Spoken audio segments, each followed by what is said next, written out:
kehidupan kita. Seringkali kita bingung, bertanya-tanya, kenapa sih perjalanan hidup saya begini? Ya, kayaknya banyak sekali tantangan. Ya. Dari masalah yang satu belum selesai, masuk pada masalah yang kedua. Ya. Terus seperti itu, terus seperti itu. Dan kalau kita tidak mengerti, maka jadi berbahaya buat kita sendiri. Kalau pertanyaan-pertanyaan itu tidak ada jawabannya dan jawabannya bukan dari firman, maka itu berbahaya. Jawabannya harus dari firman. Ada amin saudaranya? Jawabannya harus kita dengarnya dari firman, bukan pendapat orang, bukan jawaban orang, bukan tentang asumsinya orang kepada saya dan saudara. Saya harus tegaskan ini karena nanti salah kita. Ya. Jawaban yang harus kita dapatkan dari firman Tuhan. Ya. Kenapa saya begini, kenapa saya begitu, kenapa saya harus menjalani hidup yang seperti ini, kenapa, ada banyak pertanyaan. Dan saya harus katakan jawabannya harus dari firman Tuhan. Kalau jawabannya bukan dari firman Tuhan, maka kalau sudah cari jawaban itu dari luar, dari orang lain, ya, dari berita, dari pendapat orang, dari asumsi orang, maka itu akan membahayakan kita. Itu akan melemahkan kita, itu akan membuat frustasi kita, itu akan membuat kita nggak punya semangat, itu akan membuat kita apa ya saudara? Jadi kayaknya nggak punya tujuan dalam hidup ini. Itu berbahaya. Itulah sebabnya firman Tuhan sampaikan ini menjadi sebuah jawaban dari pertanyaan yang mungkin berlarut-larut begitu lama. Tidak ada jawaban sama sekali. Apa saudara jawabannya? Ayat yang kedua saudaraku, ya, ayat yang kedua menjadi jawaban Tuhan kepada bangsa Israel. Ingatlah pada seluruh perjalanan yang kau lakukan atas kehendak Tuhan Allahmu di padang gurun selama 40 tahun ini dengan maksud, ya saudara, dengan maksud ini saudara. Yang pertama dengan maksud merendahkan hati. Dengan maksud merendahkan hati. Kata ini begitu penting dan ini menjadi tujuan Tuhan.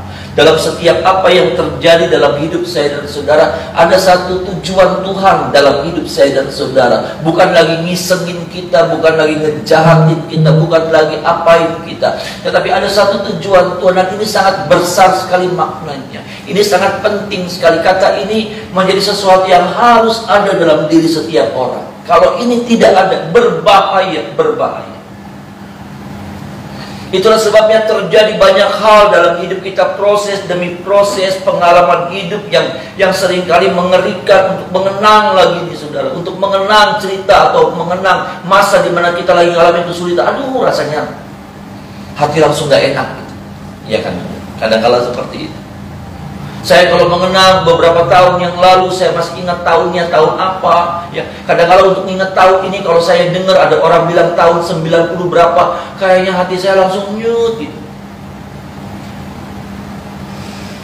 Karena buat saya itu sebuah pengalaman yang terberat, terburuk dalam hidup saya.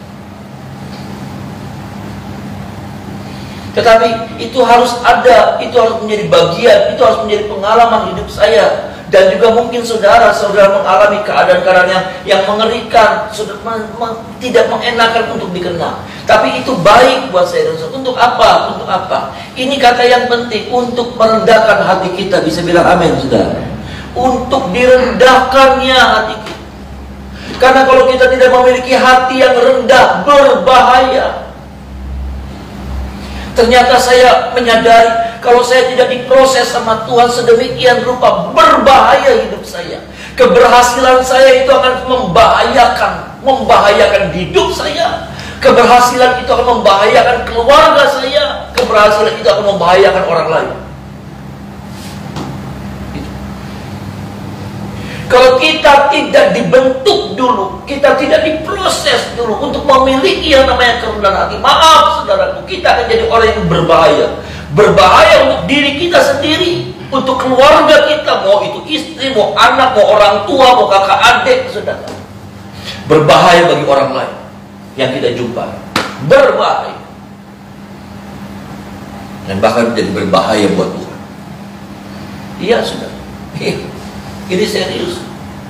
Kalau kita tidak memiliki kerendahan hati, itulah sebabnya proses demi proses itu membuat kita jadi rendah hati. Bukan rendah diri, tapi rendah hati. Untuk apa? Untuk kita tidak berbahaya buat diri kita, kita tidak berbahaya buat keluarga kita, kita tidak jadi ancaman buat orang lain, tapi kita bisa jadi berkat buat banyak orang. Ada amin, saudara? Ketika saya baca ini benar. Kalau enggak, keberhasilan saya akan berbahaya, saudara. Apapun predikat saya, apapun pekerjaan saya, status saya, profesi saya. Ketika pun saya seorang pendeta, saudara, seorang gembala, kalau saya tidak mengalami dulu yang namanya proses kerendahan hati, oh saudara, status saya akan berbahaya bagi orang lain. Status saya akan berbahaya buat diri saya sendiri.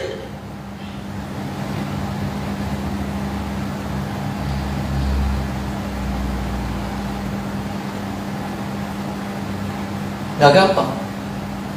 Tapi itulah yang Tuhan buat dalam hidup saya dan saudara. Supaya apa? Kerendahan hati itu akan terbentuk dalam hidup. Lewat apa? Lewat proses. Makanya sangat berbahaya kalau saudara menginginkan berkat itu secara instan, keberhasilan itu secara instan, kemuliaan itu secara instan. Berbahaya. Kenapa? Kenapa, saudaraku? Segala sesuatu yang instan itu membuat kita menjadi tinggi hati. Kenapa? Karena kita tidak mengalami proses kehancuran, proses kegagalan, proses dibentuk, proses yang tidak menyenangkan, proses di mana kita harus bergantung sama Tuhan, bergantung sama Tuhan. Berbahaya. Kalau kita nggak ngalamin proses ini, tiba-tiba kita shoot, wah, berbahaya, mengerikan. Kita akan jadi sombong, kita akan jumawa, kita merasa nggak ada orangnya, kita nggak ada utang sama orang, kita nggak ada utang sama Tuhan. Maaf, keberhasilan itu, keberhasilan saya dan saudara itu karena Tuhan. Ada amin. Tapi keberhasilan saya dan saudara juga ada faktor orang-orang di sekitar kita. Ada orang-orang yang berdoa buat saudara. Ada orang-orang yang nguatin saudara waktu saudara lemah. Ada orang-orang yang peduli sama saudara. Ada orang-orang yang support saudara lewat kata-kata, lewat dorongan yang lain. Keberhasilan saya itu banyak ditentukan dari Tuhan dan juga orang-orang di sekitar saya. Nggak bisa. Saya nggak bisa hapus, oh saya cuma dari Tuhan, cuma dari Tuhan. Nggak ada saya utang sama orang-orang ini, nggak ada. Oh, saya banyak utang sama saudara.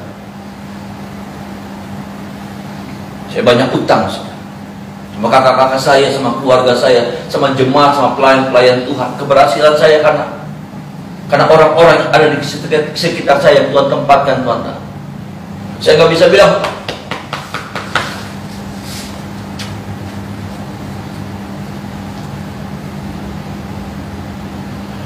ini bagus. Ya. Makanya firman Tuhan bilang begini buat kita, ayat yang kepada bangsa Israel, ayat 14 sampai ayat yang ke-18, mengenai kerendahan hati, ya saudara. Kita masih bicara tentang kerendahan hati. Ayat 14 sampai ayat yang ke-18. Sama-sama kita baca, saudara, ayat 14 sampai ayat yang ke-18. 1, 2, 3. Jangan engkau tinggi hati sehingga engkau melupakan Tuhan Allahmu yang membawa engkau keluar dari tanah Mesir, dari rumah perbudakan, dan yang memimpin engkau melalui padang gurun yang besar dan dahsyat itu, dengan ular-ular yang ganas serta kalajengkingnya, dan tanahnya yang gersang, yang tidak ada air. Dia yang membuat air keluar bagimu dari gunung batu yang keras, dan yang memberi engkau makan manna yang tidak dikenal oleh nenek moyangmu, dan dicobainya engkau hanya untuk berbuat baik kepadamu akhirnya. Maka janganlah kau katakan dalam hatimu, kekuasaanku dan kekuatan tangan pula yang membuat aku memperoleh kekayaan ini. Tetapi haruslah kau ingat kepada Tuhan Allah, sebab dialah yang memberi kepadamu kekuatan untuk memperoleh kekayaan, dengan maksud meneguhkan perjanjian yang diikrarkannya dengan sumpah kepada nenek moyangmu, seperti sekarang. Kita bangsa Israel diingatkan, mereka berhutang sama Tuhan, mereka juga berhutang pada nenek moyang mereka. Ya, karena dikatakan dengan maksud meneguhkan perjanjian yang diikrarkannya dengan sumpah kepada nenek moyangmu seperti sekarang. Artinya apa? Ada faktor nenek moyang, ada faktor Tuhan sudah berjanji pada nenek moyang mereka bahwa aku akan memberkati engkau. Keberhasilan mereka bukan karena mereka, keberhasilan Musa bukan karena Musa, tetapi ada sumpah Tuhan pada nenek moyang bangsa Israel, pada Abraham, Ishak dan Yakub itu sudah. Jadi Tuhan lagi ngingetin jangan sombong. Itulah sebabnya Tuhan lagi cari orang-orang yang punya kerendahan hati, orang-orang yang menyadari bahwa hidupnya karena anugerah Tuhan. Ada amin saudara? Hidupnya karena anugerah Tuhan. Di luar Tuhan gak bisa buat apa-apa. Karena masih terlalu banyak orang yang menganggap bahwa otaknya hebat, cara berpikirnya, pengalaman yang buat saya jadi begini. Saya 30 tahun lebih jadi hamba Tuhan, tapi saya harus bilang jujur saudara, semuanya karena Tuhan. Kalau setelah 30 tahun saya dilepas sama Tuhan, habis saya. Bukan karena pengalaman saya membuat saya masih bisa berdiri sampai hari ini, tapi karena anugerah Tuhan. Ada amin saudara? Bukan karena pengalaman saya bisa TikToknya saya udah jago. Ngadepin orang saya sudah jago, udah tahu cek ya, belok-beloknya, nyalip. Sama sekali saya harus bilang saudara, bukan cuma kata-kata, tapi ini adalah pengalaman saya. Ini pengakuan saya. Karena Tuhan kita bisa ada sampai hari ini. Ada amin saudara? Berbahaya kalau Tuhan gak lewatin kita masuk dalam proses kehidupan yang tujuannya untuk merendahkan hati kita. Berbahaya. Sekali lagi, berbahaya kita buat diri kita sendiri, berbahaya kita buat keluarga, buat istri, kalau saudara suami buat istri, kalau saudara istri buat suami saudara, buat anak-anak, buat keluarga besar kita. Dan juga kita berbahaya buat orang lain di sekitar kita. Berbahaya, mengerikan. Kita akan jadi satu pribadi yang monster, menakutkan buat orang.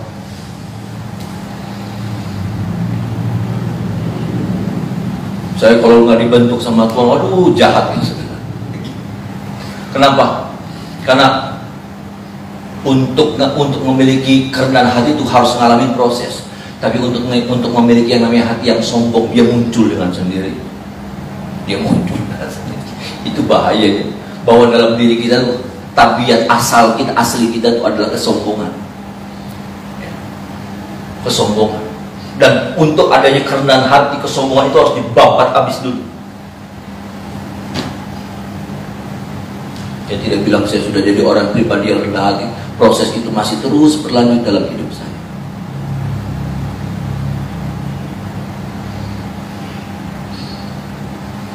Tolong kita ya saudara, supaya kita menyadari saudara. Ketika Tuhan menemukan kerendahan sudah ada, jangan takut. Tuhan pasti angkat saya dan saudara. Ada amin saudara. Ketika proses itu sudah selesai, Tuhan lihat sudah cukup gitu. Dimunculkannya kehidupan saya dan saudara. Makanya lihat Yusuf. Lihat Yusuf saudara. Yusuf itu sombong. Saudara. Kenapa saya bilang sombong? Mungkin pendeta-pendeta lain sudah nggak pernah dengar, tapi saya lihat sombong. Satu pribadi yang agak angkuh. Bayangin saudara, dia tuh anak kesayangan bapaknya, Yakub. Ya, anak-anak yang lain nggak dikasih jubah mewah. Cuma Yusuf yang dikasih jubah mewah. Waktu saudara-saudara yang menggembalakan, dia pakai baju mewah, baju berwarna-warni. Baju warna-warni zaman dulu baju mewah. Ya, orang mah taunya zaman dulu cuman zaman kita aja juga, zaman saya kecil cuman itu kayak gitu. Sekarang zaman dulu berwarna-warni. Saudara harus tahu bahwa berwarna-warni zaman dulu itu susah dapetinnya. Betul nggak saudara? Baju warna-warni itu susah, dari mana gitu. Bahannya tuh bahan ngewarnain merah, ngewarnain apa tuh nggak gampang. Artinya mahal. Dapetin warna tuh saudara mahal. Zaman sekarang ya tinggal beli, tinggal datang ke toko kain, abang hijau. Zaman dulu nggak bisa. Zaman dulu orang mesti bikin sendiri saudara, mesti ngolah sendiri. Bajunya diolah sendiri, warnanya juga diolah sendiri. Yusuf sombong. Padahal perkenanan Tuhan ada sama Yusuf. Tapi apa? Apakah kemudian perkenanan Tuhan cukup pemilihan Tuhan? Ini nih orangnya, ya kayak bagus nih orang. Lalu kemudian tanpa proses nggak bisa. Ketika pun perkenanan Tuhan jatuhnya dalam hidup saudara, ketika pun perkenanan Tuhan datangnya sama saudara, bukan datang ke orang lain. Tetapi maaf saudaraku, proses itu nggak bisa dilewati, nggak bisa, maksudnya nggak bisa disingkiri, nggak bisa. Bahkan ketika penentuan itu saudaraku, jatuhnya sama saudara, maka selanjutnya, tahap selanjutnya adalah proses. Setelah bahan baku dipilih, ya saudara, kayak saya lihat ya, kalau di TV ya, bahan baku dipilih, lalu kemudian apa yang kemudian terjadi? Masuk dalam proses.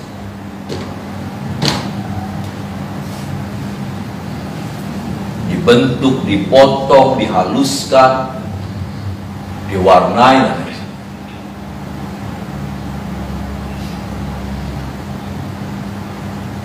Tolong kita supaya kita ngerti, saudara. Ya. Karena kadang-kadang banyak pertanyaan-pertanyaan yang membingungkan, yang akhirnya kita frustasi sendiri. Dan saya tadi bilang di awal, kita akhirnya cari tanya sama orang lain, kita cari tanya sama pendapatnya orang lain. Dan akhirnya pendapat-pendapat itu, jawaban-jawaban itu bukan menguatkan kita, tapi melemahkan kita. Akhirnya membuat kita semakin down, frustasi, nggak punya semangat hidup. Jawabannya harus dari firman, dan saya dapatkan itu jawaban dari firman. Saya tidak ngada-ngada, tapi itulah jawaban buat saya dan saudara. Ada amin, saudara, bahwa inilah yang Tuhan sedang kerjakan buat saya dan saudara, proses merendahkan hati kita. Kalau kita punya kerendahan hati, saudara, keberhasilan kita tuh jadi berkat buat banyak orang. Ada amin, saudara. Ya, orang kita hadir tuh orang seneng. Kalau kita datang jadi orang yang pribadi yang sombong, kita datang seperti monster. Saya suka sebel, maaf saudara, ya, sombong-sombong, kita nggak pernah ngerasain duit orang itu. Iya kan? Orang sombong, sudah saya sombong nih, saya datang petang-tang peteng-teng gitu.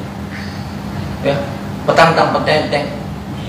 Orang ngerasain nggak kebaikan saya? Orang ngerasain enggak sesuatu dari hidup saya, dari keberhasilan saya? Jangan sombong.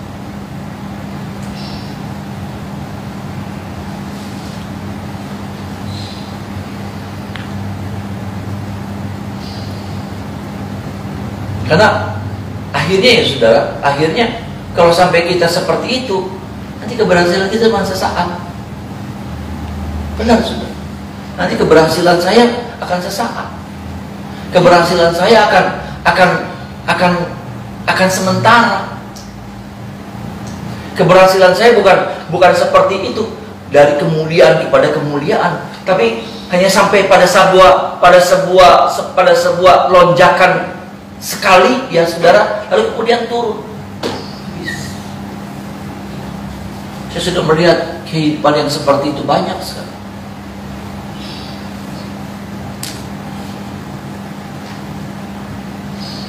Ini bagian yang pertama. Bagian yang kedua, Bapak Ibu Saudara, kalau sudah kita kembali kepada ayatnya yang kedua, ya saudara.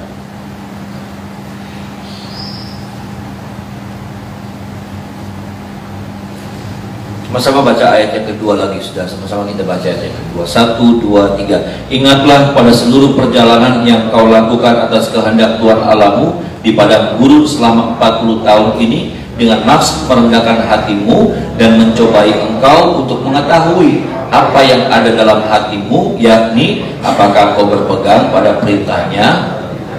Yang kedua adalah apa saudaraku? Untuk mengetahui apa yang ada di hati kita. Artinya begini, saudara, semua kejadian-kejadian yang menimpa, yang kita alami dalam hidup kita, itu sebetulnya memproses isi hati kita.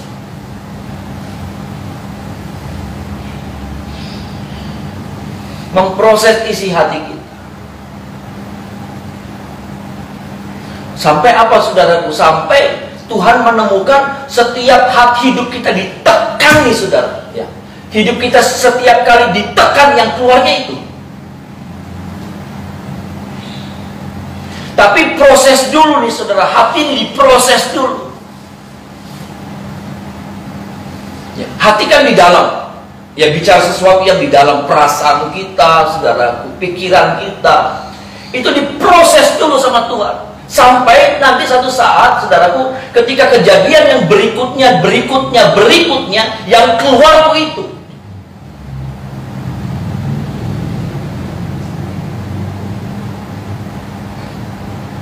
Yang keluar apa? Keluar ucapan syukur.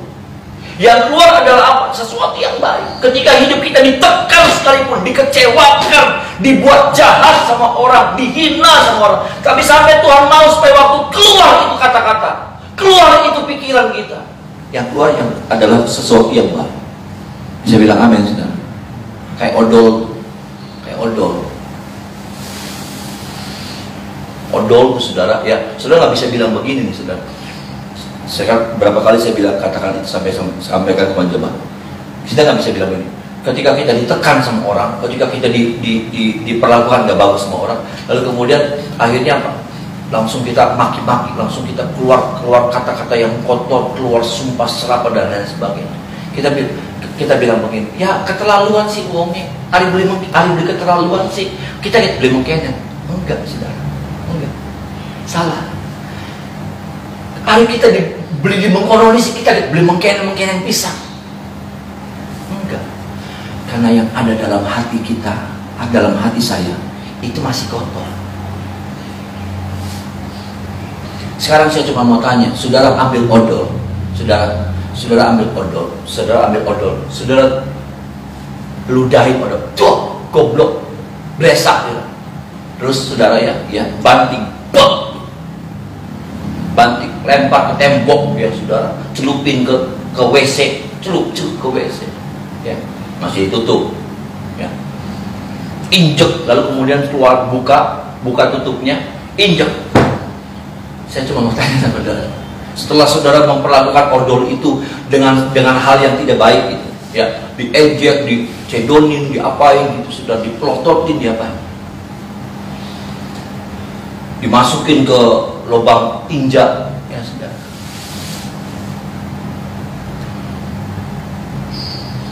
Waktu saudara buka tutupnya, saudara pencet odolnya, yang keluar apa? Yang keluar apa? Ya odol.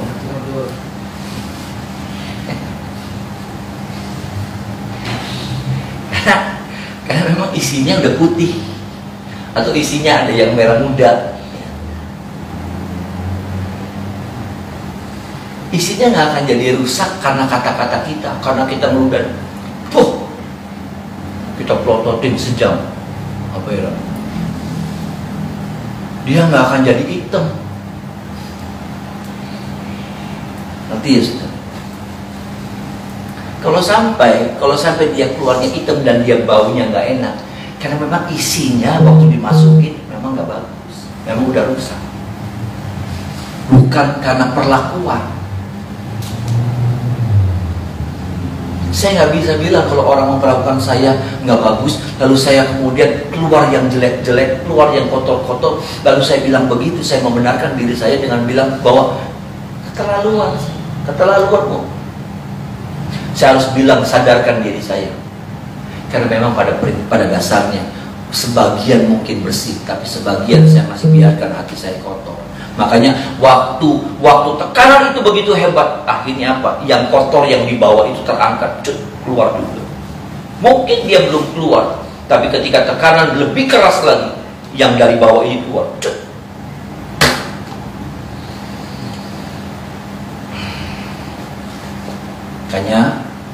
Makanya proses-proses pengalaman hidup yang saya dan saudara alami sebetulnya sedang membersihkan hati kita. Itu nggak gampang. Itu tidak mudah. Saya tidak bilang itu gampang, sudah tenang aja. Itu sesuatu yang sulit. Sampai hari ini saya juga masih terus belajar. Saya mengizinkan Tuhan terus membersihkan hati saya.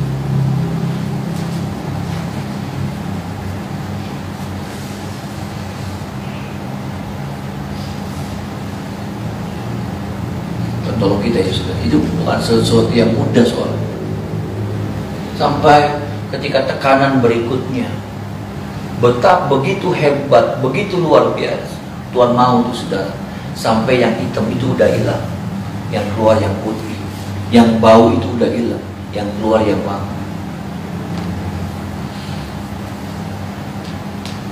Nggak gampang.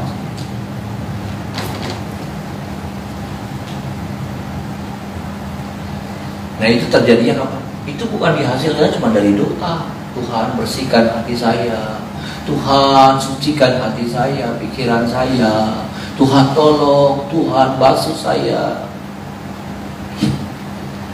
Tapi itu proses. Itu terjadinya, pembersihan itu terjadi dari pengalaman-pengalaman hidup.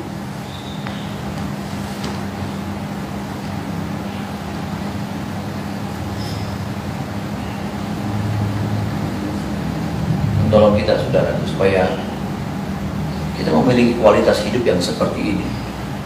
Kita pada akhirnya memiliki seperti yang dikatakan pada ayat yang kedua. Kita mengerti bahwa itulah tujuan Tuhan. Kenapa Tuhan masukkan kita dalam seperti dapur peleburan, seperti sebuah sebuah tungku panasnya Tuhan, yaitu proses kehidupan. Apakah itu lewat ekonomi, apakah itu lewat keluarga, apakah itu lewat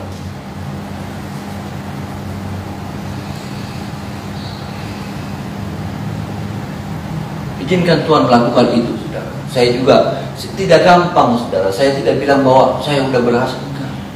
Tapi itu yang Tuhan lagi buat terus dalam hidup saya, dan itu nggak pernah habis-habis. Tapi paling tidak, saudara, kita sudah mengizinkan Tuhan memproses hidup kita. Kita nggak marah, kita nggak salah meresponi.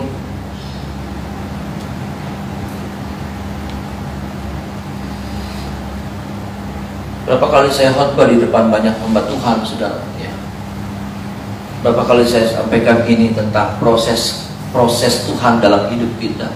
Saya masih, maaf nih saudara ya, nggak tahu sih. Cuman saya lihat, saya kan bisa lihat tuh saudara. Saya kan pengkhotbah, saya bisa lihat responnya orang kayak apa tuh. Saya bisa tahu saudara. Responnya orang ngerti atau nggak ngerti itu saya bisa lihat. Maaf ya saudara. Ya.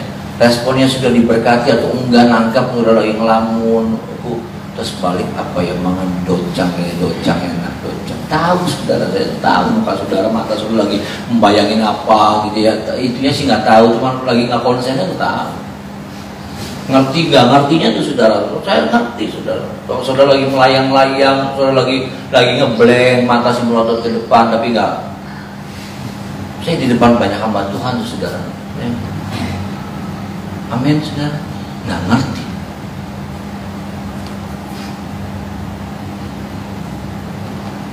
Karena ada banyak orang yang masih merasa bahwa kayaknya pengalaman hidup yang tidak enak itu sesuatu yang bukan dari Tuhan.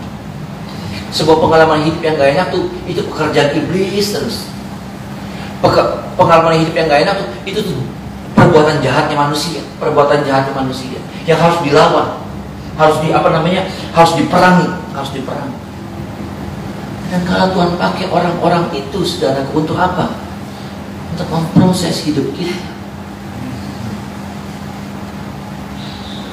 Salah paradigma. Selalu berpikirnya Tuhan itu selalu yang baik. Maksud saya tidak bilang bahwa karena semuanya baik buat kita, ada amin saudara tuh. Tapi selalu konsepnya tuh berkat. Kalau orang muji kita maka itu dari Tuhan. Kalau orang nyindir kita itu bukan dari Tuhan. Kadang-kadang Tuhan izinkan kata-kata orang ngingetin kita. Kadang-kadang orang memproses kita lewat kata-kata, lewat perbuatan, lewat sikap.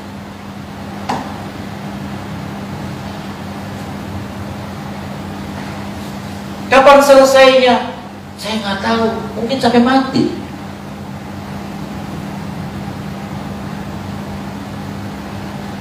Kalau sudah tanya sama saya, agak jadi kapan Mbak Pragate? Kayaknya saya nggak tahu. Karena saya juga sampai hari ini masih ngalamin. Dan mungkin 10 tahun lagi sampai saya mati sudah. Berakhirnya kalau saya sampai mati, saya berakhir, ya udah selesai proses itu.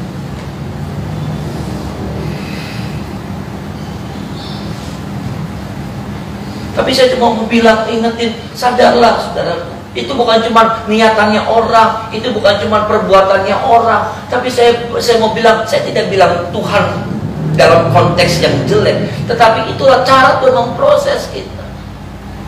Ada amin saudara. Itulah cara Tuhan memproses kita. Itu bisa lewat istri, itu bisa lewat suami, itu bisa lewat siapapun.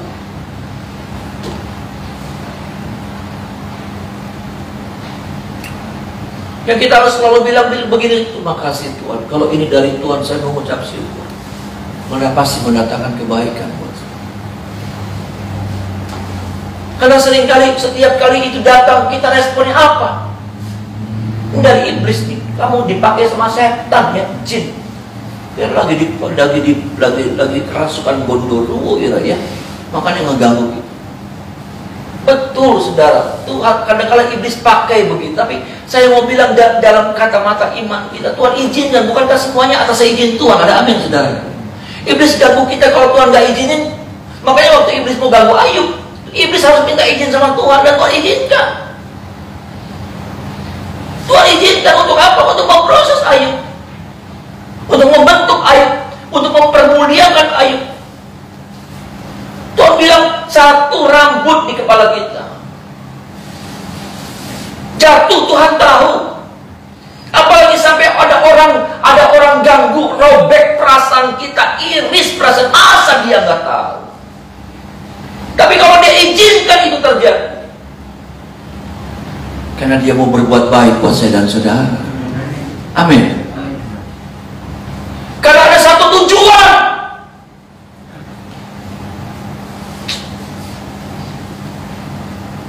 Dulu waktu saya nggak ngerti, saya gampang patah hati saya. Tunggu sudah. Waktu saya belum mengerti firman ini, saya gampang patah. Saya gampang, saya gampang rusak hati saya. Tapi ketika saya mulai mengerti firman, saya ucap syukur. Saya berbangga Tuhan izinkan saya masuk untuk saya percaya saya sedang dibawa Tuhan masuk pada level yang lebih tinggi lagi. Bisa bilang amin saudara. Ketika Tuhan dimasukkan Tuhan dalam proses itu, percayalah Tuhan lagi mau bawa saudara masuk naik level. Jangan bodoh sih saudara. Makanya apa? Kita bodoh kalau kita nggak ngerti firman. Kita dibodoh-bodohin sama cara berpikir kita, sama pendapatnya orang, sama suara iblis. Sampai akhirnya apa? Kita dibuat jadi frustasi. Kayak udah hilang pengharapan, nggak punya masa depan.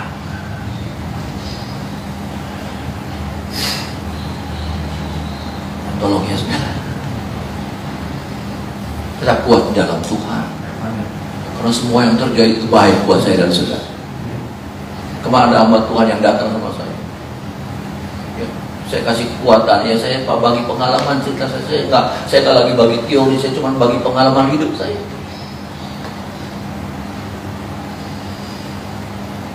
Tolong kita saudara, kita bisa melewati hari-hari yang kita tahu, hari-hari yang sulit. Tapi satu hal, ada Tuhan yang berjalan bersama dengan saya dan dia. Ya. Dan kalau ada dia, saudara, kalau ada Daud pernah bilang begini, bersama dengan Tuhan, aku bisa melakukan perkara-perkara yang gagah perkasa. Tolong kita, mari kita menyembah.